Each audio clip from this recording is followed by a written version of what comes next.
If you were given a choice between receiving $3 million in exchange for your foot getting stamped and receiving $1 billion in exchange for a mosquito nibble on your ear for an unknown amount of time, it could be a day or even a year, you would probably pick the first one because it promises to be temporary.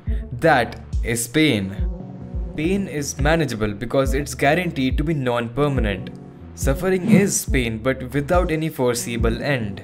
Anxiety, missing someone you love, and emotional burnout. These belong to the suffering camp because you know from the outside if someone else was going through it that it will pass. It always does. But when you're in it, all objectivity goes out the window. So if you ever happen to join the suffering camp, people will tend to say things like, happiness is a choice. Then you'll think to yourself that the choice doesn't really matter if the outcome is the same. Everything happens for a reason. True, emotional abuse happens for a reason. The reason being psychopaths. What's the point you're trying to make? I mean, yes, you can take the literal meaning of those sayings, but the positivity you get from them is nothing but toxic. The sentences which are meant to comfort you are now just overthought lines, far cry from being comforting. Sometimes you'll find yourself going in circles, feeling insecure about something you did over and over again. You find a few people who you think will try to help you, but instead they make you feel even worse. And now you're going in circles in all three dimensions. And all the nice songs and podcasts about self-love on Spotify ain't gonna cut it. And you will find that the new you, the socially aware one you were getting used to being, was a temporary wax mask over your real worthless face. Now it has melted off and here you are again. The same dummy, the same wannabe self-loving alone you. Just a little older. You will convince yourself that you are now socially bankrupt and should have never embarrassed yourself asking for helping friends with such incompetence publicly, and will suddenly start fantasizing about taking a road trip with your imaginary friend to Neverland, where everything is alright. If you have reached this point, a very big congratulations. You have now developed social anxiety. You have pushed the I want validation button too many times, and instead of waiting for genuine friends to show up, you opened the machine to speed up the mechanism and pulled off all the cogs and broke the whole damn thing. And quietly, probably, you think you have gone mad.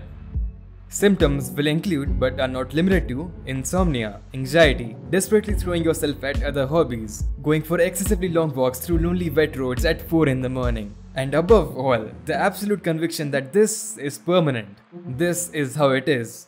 It's not a phase, it's your default state.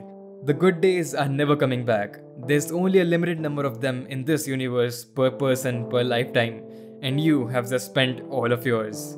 The rest of your life will now be spent reminiscing. Now if all that sounds to you like rubbish, then a very big congratulations indeed.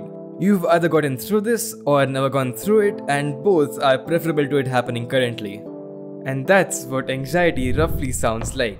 It's not about what you know what's coming, it's about what you don't. There are more possible connections in your brain, synaptically speaking, than there are number of stars in this universe. Are you really stuck, or is it just a bad month? I can't solve your specific crisis, it's yours and yours alone. Same as you can't fix mine. The only mistake you can make now is thinking that there is no fix. You're going to have to chew glass for a bit. A situation might appear a certain way if you keep staring at it from one angle. But as soon as you agree to gain some perspective, things start to change drastically. Or it could be just another thing in your overthinking brain which wasn't even real in the first place. So if you think that this video is too negative, it's probably not my fault. You just need a bit more time to understand what toxic positivity is and how constructive criticism works. But of course, this isn't a perfect world. Some things keep their integrity irrespective of your perspective. Exceptions do exist until you take it too far and the whole thing falls apart. This rock is completely computer generated, but there are certain things which if I turned off would give away the photorealism, like the shadows, surface imperfections, or changing the way light interacts with the object. And slowly the render starts to look fake. Imperfections are key to virtual perfection. And that's not so different from the real world. If you keep changing your profile, refining every little thing you hate about yourself, making yourself virtually perfect, the less real you will appear. When people say that we shouldn't aim for making ourselves perfect, does that make us perfect at not being perfect? Here's a question. How much time have you invested pretending to be someone you're not? You know, it's really interesting if you think about it. We're the first species on this planet to have a second identity. We're the first people who can live a second life, where we create this whole new character, this well-built version of us that is good-looking, smart, quick-witted and flawless. And there's the real us. So here's another question. Who are we really? Are we the pictures with the most likes on Instagram? The memes which we share on stories? The videos which we upload on YouTube? Or is it just a giant filter app keeping up the facade until the battery is dead? Tell me one thing. How is this different from quote-unquote real life? Isn't that something we've always done? Pretending to be someone we aren't? But you're not the one to blame. I mean, how do you take off a mask when it stops being one? It's as much a part of you as you are. I mean, how many times have you checked Instagram whilst watching this video? See, it's normal. I like receiving positive comments too. But remember, it's not real.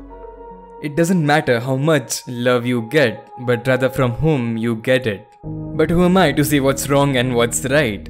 We often tend to think we are right even though we aren't. What's the definition of right or wrong in the first place? There is no answer to that. Perspective is everything. We punish criminals by putting them into a prison, which seems right, but at the same time we put animals into zoos. And zoos are basically prisons for animals who never committed any crime. Sometimes the future doesn't unfold the way you think it would, and people suck. I don't like them. But we can still question them. We can still do awesome stuff with the intel. Misery is the compost art grows in. But for that, you'll have to keep thinking awesome.